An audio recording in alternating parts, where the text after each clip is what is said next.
আরে ভাই বলিস। কি রে?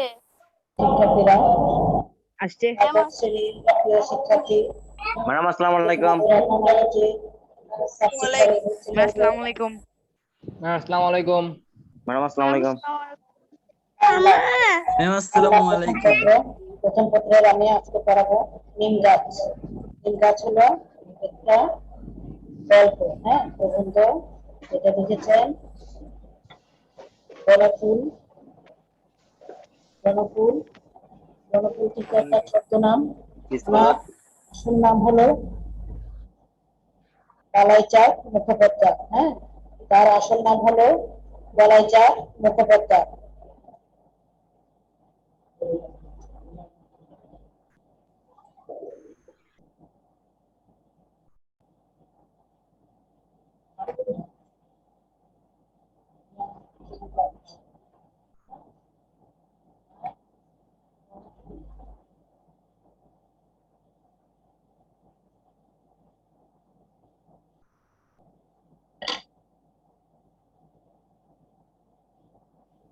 দিয়া মেসেজ দেখ।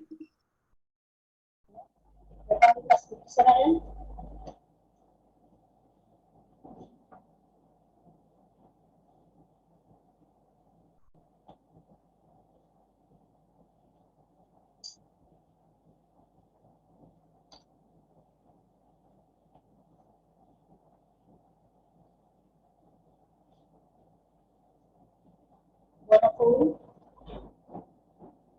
বনফুল হলো নিম গাছের দেখো, তার আসল নাম হলো, তার প্রকৃত নাম হলো বালাইচাঁদ মুখোপাধ্যায়। বিহারে পূর্ণিয়ার অন্তর্গত মরিহাট গ্রামে 1899 সালে তার জন্ম। 1899 সালে জন্ম। তারপর কোথায়?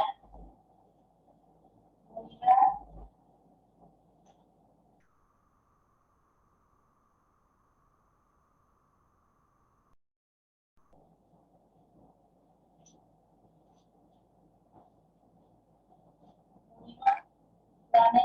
মরিহাট গ্রামটি হলো বিহারে। বিহারে, ঠিক আছে?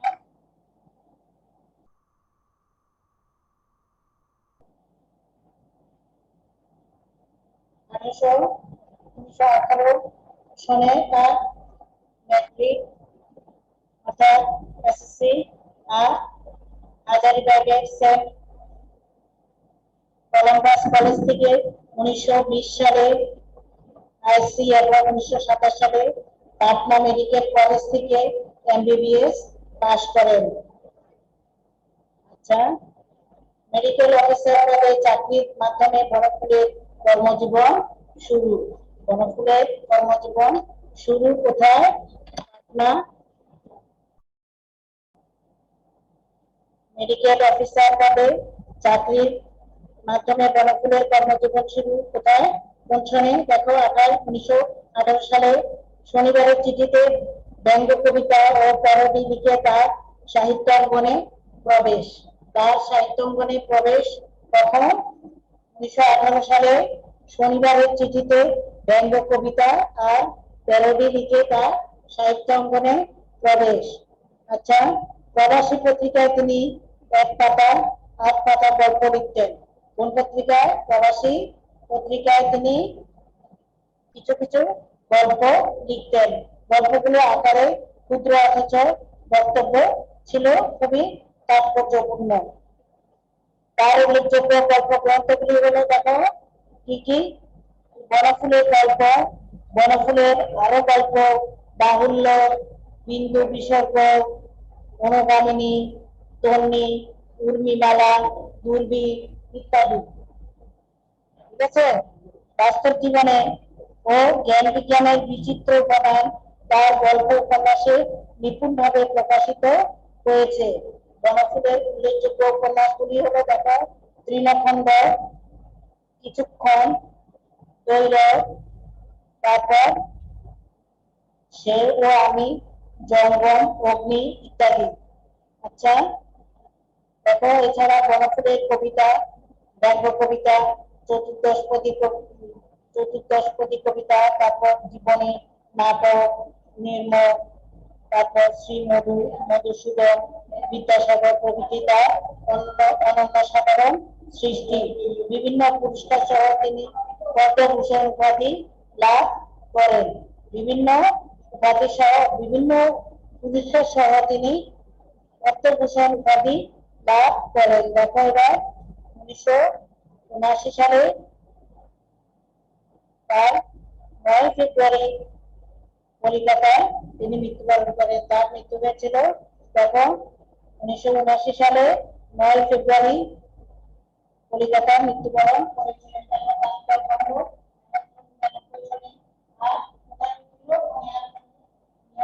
আর কলিকাতায় 1979 সালে 9 ফেব্রুয়ারি তিনি মৃত্যুবরণ করেন।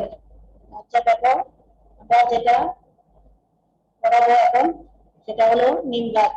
নিম গাছ যে একটা ঔষধি গাছ, আমাদের কম বেশি সবারই জানা আছে। দেখো এটা পাতা, এটা ছাল, এটা ডাল, সবই কিন্তু খুবই উপকার, সবই বিভিন্ন ওষুধের কাজে ব্যবহৃত হয়। দেখো কেউ ছালটা ছাড়িয়ে নিয়ে সিদ্ধ করে, কেউ আবার ছালটা কিন্তু নিম গাছের ছালটা ছাড়িয়ে নিয়ে কি করে সিদ্ধ করছে, পাতাগুলি ছিঁড়ে পিষছে, কেউ কেউ বা ভাজছে গরম তেলে, দাঁত ভাজা চুলকানিতে লাগাবে।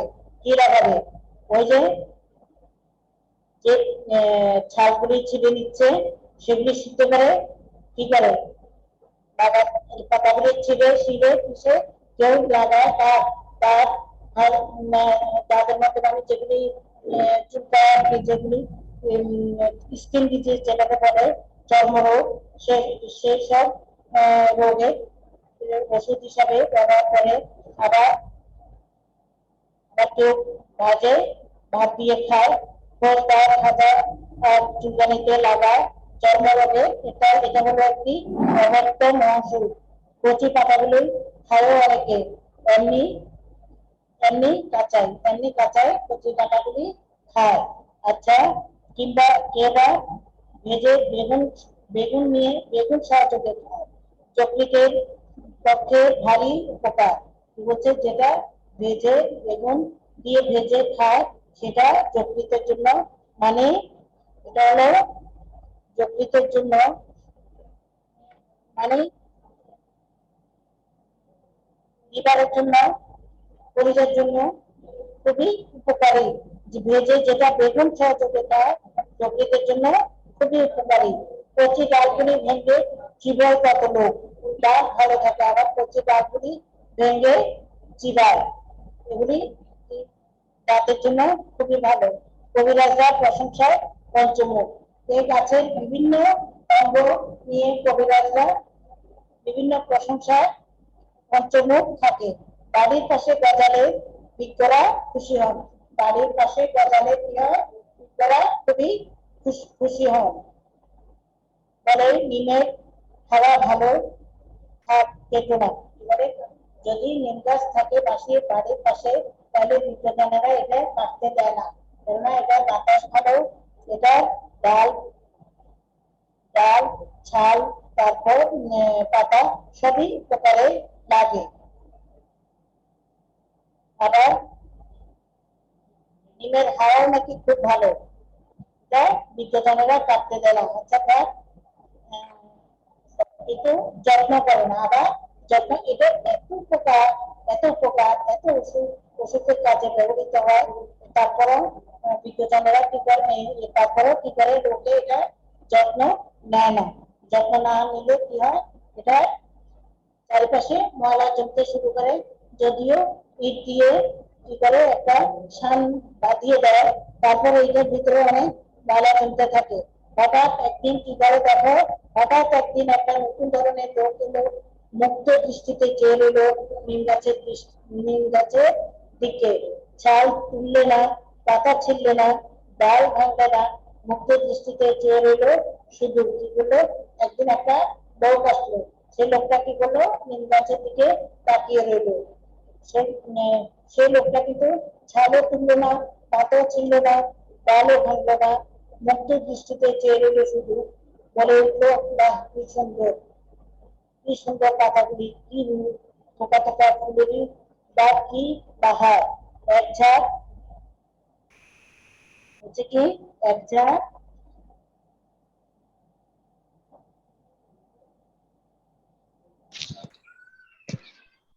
একটা নক্ষত্র নেমে এসেছে, নক্ষত্র। যেন নীল আকাশ থেকে সবুজ সাগরে, বা খানিকক্ষণ চেয়ে থেকে চলে গেল। কবিরাজ নয় কবি। হ্যাঁ, এটা ছিল কবিরাজ নয়, এটা হলো কবি। যেদিন মুক্ত দৃষ্টিতে তাকিয়ে রইলেন সেটা হলো, তিনি হলেন কে, কবি। হ্যাঁ, নিম গাছটা ইচ্ছে করতেই নিম গাছটার ইচ্ছে করতে লাগলো লোকটার সঙ্গে চলে যায়। নিম গাছটার ইচ্ছে করতে লাগলো লোকটার সঙ্গে চলে যেতে, কিন্তু পারলো না।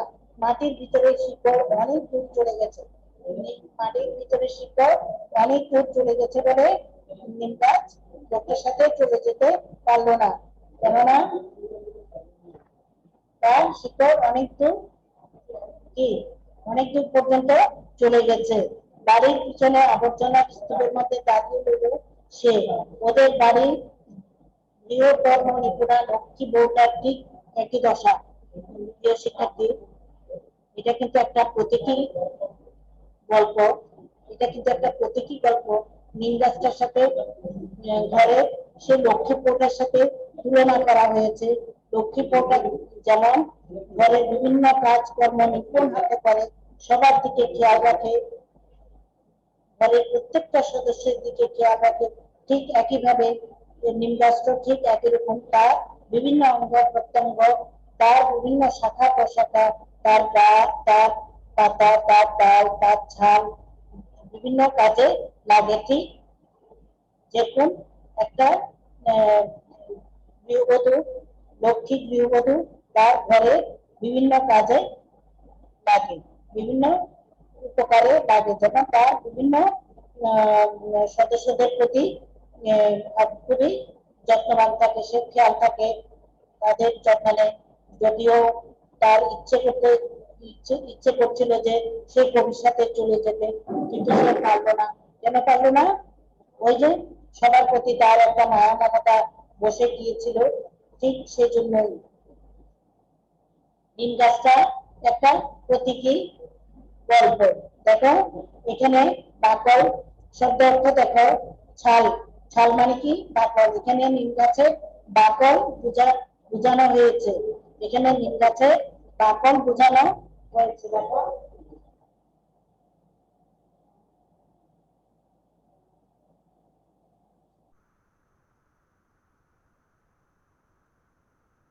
শিক্ষার্থীরা,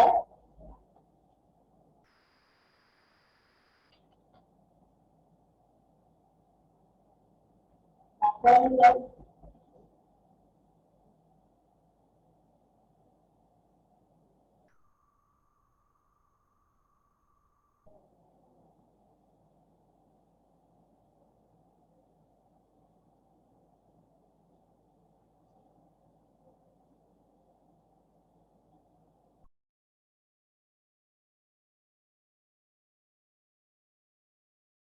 যারা দেখছেন, তারপর আছে কি দেখো, শিলের পেশা, শিল পাতা বাটা, তারপর অব্যক্ত, যা বিফল হবে না। যেমন এটা বিভিন্ন অংশ খেয়ে কেউ ব্যর্থ হবে না, বিভিন্ন ওষুধের কাজে ব্যবহৃত হয়, সেই ওষুধগুলি সেরে যাবে। পাতাগুলিও খাওয়া খাওয়া যায়। নিমের কচি পাতা খেলে মানুষের শরীরে কি হয়, রোগ প্রতিরোধ ক্ষমতা বাড়ে। শান দিয়ে বাঁধানো, এখানে ইট ও সিমেন্ট দিয়ে বাঁধানো বুঝাচ্ছে। কবিরাজ যিনি গাছগাছালি পরিশোধন করে মানুষের রোগের চিকিৎসা করেন। কবি যিনি কবিতা লেখেন, এটা তো তোমরা জানো। দেখো যে কবি এসে কি করলো, গাছটার দিকে তাকালো, মুগ্ধ দৃষ্টিতে তাকালো, তার বিভিন্ন অঙ্গ প্রত্যঙ্গ দেখলো, এবং তিনি খুবই মুগ্ধ হলো। যেরকম তার এই অবস্থা দেখে নিম গাছটার ইচ্ছে করলো যে তার সাথে চলে যেতে। আসলে নিম গাছটা তো একটা প্রতীকী গল্প। হ্যাঁ, এটার সাথে তুলনা করা হয়েছে একটি গৃহবধূর সাথে। গৃহবধূ যেমন সুনিপুণা লক্ষ্মী গৃহবধূর সাথে তার পরিবারের প্রত্যেকটি সদস্যের যেরকম যত্ন নেয়, ঠিক একই রকম ওই যে নিম গাছটা বিভিন্ন অংশ বিভিন্ন উপকারে লাগে। নিম গাছের ইচ্ছে করছিল কবির সাথে চলে যেতে, কিন্তু পারলো না কেন, তার শিকড় অনেক দূর পর্যন্ত চলে গিয়েছিল। ঠিক ওই গৃহের বিশেষ লক্ষ্মী বউটা কিন্তু তার পরিবারের প্রত্যেকটি সদস্যের জন্য মায়া মমতা বসে গিয়েছিল, সেই জন্য সে যেতে পারলো না তার সাথে, সেই কবির সাথে। ঠিক আছে, এবার দেখো তার পরিচিতি। বালাইচাঁদ মুখোপাধ্যায়, যার ছদ্মনাম হলো বনফুল, অদৃশ্য লোক 1947 সনে গ্রন্থের অন্তর্গত নিমগাছ গল্প। এই গল্পের সংক্ষিপ্ত অবয়বের মধ্যে লেখক বিপুল বক্তব্য উপস্থাপনের যে দক্ষতার পরিচয় দিয়েছেন তা বাংলা সাহিত্যের বিরল। নিম গাছের বর্ণনা, এর পাতা, বাকল, ছায়া ইত্যাদির বাহ্যিক উপকারিতা কবিতার মতো বর্ণনা করা হয়েছে এই গল্পে। কবিরাজ তার চিকিৎসার কাজে সাধারণ মানুষ প্রাত্যহিক প্রয়োজনে নিম গাছকে অনবরত ব্যবহার করে থাকে, কিন্তু কেউ এই গাছেরও সামান্য যত্ন নেয় না। ঠিক আছে, সামান্য যত্ন নেয় না, কিন্তু খালি এর সুবিধাটা ভোগ করে। একজন কবি একদিন নিম গাছের গুণ ও রূপের প্রশংসা করেন। নিম গাছের ভালো লাগে ওই লোককে এবং সে তার সঙ্গে চলে যেতে চায়, কিন্তু সে পারে না, কেননা তার মাটির গভীরে শিকড় আছে। হ্যাঁ, মাটির গভীরে তার শিকড় আছে, গাছটি যেতে পারে না। আসলে গাছ তো চলতে পারে না, এটা আসলে জানা যায় সেই লক্ষ্মী বউটার সঙ্গে। প্রতীকী গল্প যেহেতু, এটা লক্ষ্মী বউটার সঙ্গে তুলনা করা হয়েছে, মানে প্রতীক হিসেবে ব্যবহার করা হয়েছে। যেরকম সে লক্ষ্মী বউটা পারে না তার ঘরের অন্যান্য সদস্যদের রেখে চলে যেতে। ঠিক আছে, গাছটি যেতে পারে না, আসলে গাছ তো চলতে পারে না, এটি একটি প্রতীকী গল্প। আচ্ছা, এই গল্পের ম্যাজিক প্রাপ্ত হলো শেষটি, সেখানে লেখক তুলে দিয়েছেন সীমাহীন কথা আখ্যান। দেখো প্রিয় শিক্ষার্থীরা, আজকে আমরা এই গল্পের এখানেই শেষ করছি। এখানে আছে তোমাদের একটা সৃজনশীল, এই সৃজনশীলটা রেডি করবে, পড়বে, মুখস্থ করবে। ঠিক আছে, সৃজনশীল তো রইল এই 1 নাম্বার, অনুশীলনীর 1 নাম্বার।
সাহায্য।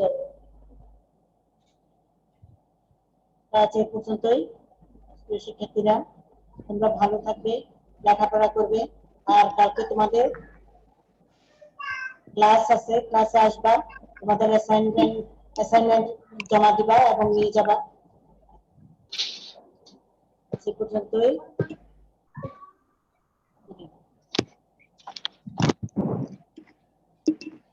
ম্যাম আসসালামু আলাইকুম।